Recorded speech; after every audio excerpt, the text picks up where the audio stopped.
Զորավար Անդրանիկն Արցախյան վերջին պատերազմների մասնակից Արման Պետրոսյանի առաջին մեդալն է։ Ափսոսանքով է բաժանվում, բայց սկզբունքներին չի կարող դավաճանել։ Այդ հակառակորդի սպային Չակերտավոր ասած միշտ դիրքային հատվածում իրան որ խելոք չէր պահե, ճանապարհեցինք իրանց տուն։ Զորամասի հրամանատարը 1800 հոգանոց զորամասը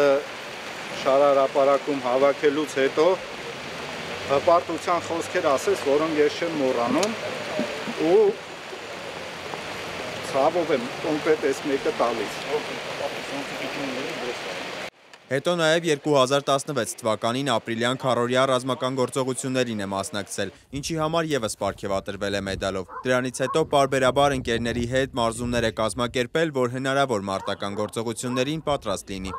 Մարտական խաչ երկրորդ աշճան շքանշանը ստացել եմ Արցախի Հանրապետության նախագահի կողմից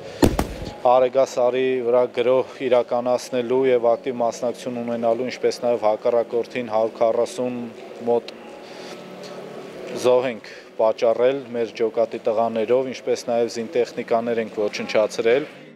44-օրյա պատերազմին Արմանն ընկերների հետ Արցախ է գնացել։ Ստացած մեդալի հակառակ կողմին եղնիկներում, ապա Քարինտակում հանուն հայրենիքի պայքարն է։ Պատերազմից հետո Արցախում է մնացել, ապա մասնակցել է ջերմուկի մարտական գործողություններին։ Դրա համար եւս պարգևատրվել է մեդալով։ Պատերազմի ստացած վաստակից ինքն ու ընկերները հրաժարվում են սեփական կամքով, որպես բողոք ընդդեմ կառավարության վարած քաղաքականության։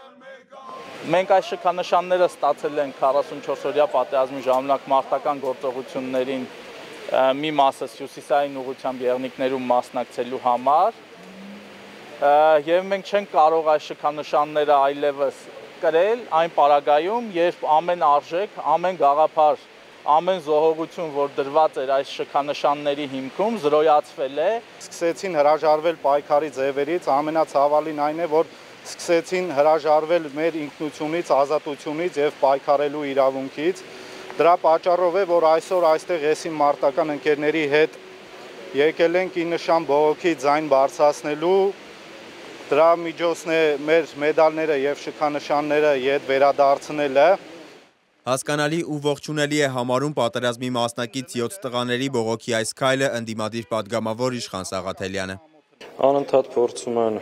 ներկայացնել, որ մեր ազգային ազատագրական պայքարը, Արցախյան շարժումը, մեր հերոս տղերքը, ովքեր իրենց կյանքը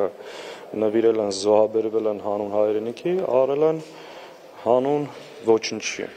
Արժեզրկում են մեր ամբողջ անցյալը, մեր հերոսական էջերը ու փորձում են ներկայացնել, թե մենք ընդամենը ստամոքսով ապրող կենցաղային ազգային նպատակներ չունեցող ժողովուրդ ենք, արժեզրկելով այդ պայքարը։ Հետևաբար այդ տղերքի հերոսների իրենց կյանքը մեր երկրի համար դրված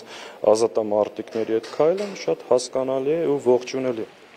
Իսկ իշխանությունից արձագանքելով պատերազմում վաստակած պարգևներից հրաժարման ակցիային ասում են, մենք պետք է հասկանանք, թե ինչ ինքնություն ենք ուզում ունենալ։ Ուր նայող ինքնություն ենք ցանկանում ունենալ, ինչ կառուցող ինքնություն ենք ցանկանում ունենալ։ Եթե իրենք համարում են, որ 4-րդ հանրապետությունը դեմ, ինչից են իրանք վերցրել, որ 4-րդ հանրապետությունը պիտի դեմ լինի իրենց ինքնությանը, օրինակ Ֆրանսիայում այսօր արդեն 5-րդ հանրապետությունն է, Ֆրանսիան 5 հանրապետություն է ունեցել։ Արդյոք դա նշանակում է, որ իրենք նախորդ 4 հանրապետություններում եղած ինքնություններից հրաժարվել են կամ դրան հակառակ են գնացել։ Եղոյանն ասում է, թող ծանոթանան բանակցային փաստաթղթերին, տեսնեն, թե ինչ հնարավոր լուծումներ են եղել, կամ իրենք նոր տարբերակ առաջարկեն խնդրի լուծման համար։ Սիմոն Հովհաննիսյան, Մերի Դանիելյան, Գևորգ Սյանոսյան և Վարդան Պողոսյան, Free Open Media։